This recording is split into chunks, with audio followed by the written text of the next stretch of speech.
С много усилия стигнах до водопада, защото нивото на язовира е доста високо и от тази част е пълен и човек трябва да преплува.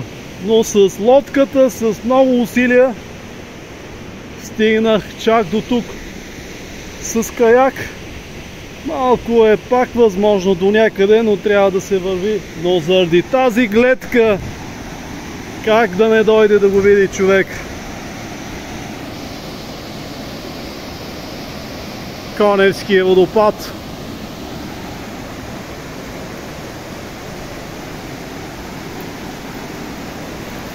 Страхотно място. И водопада също е много красив тук.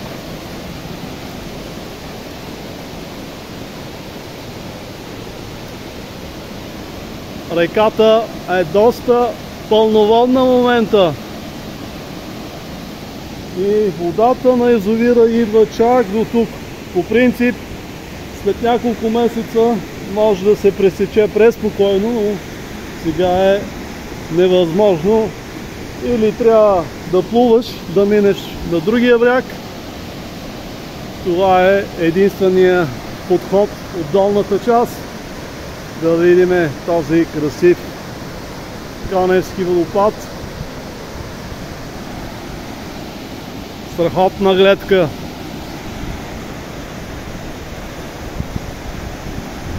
Водата, която зарежда.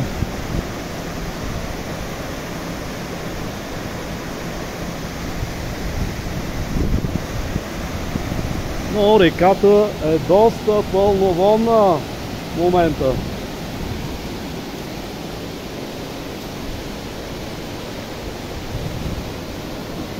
Красиво място.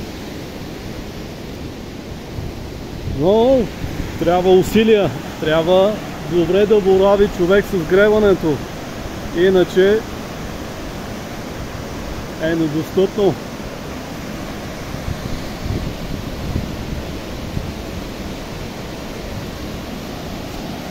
И времето всеки ден става по-топло и по-топло.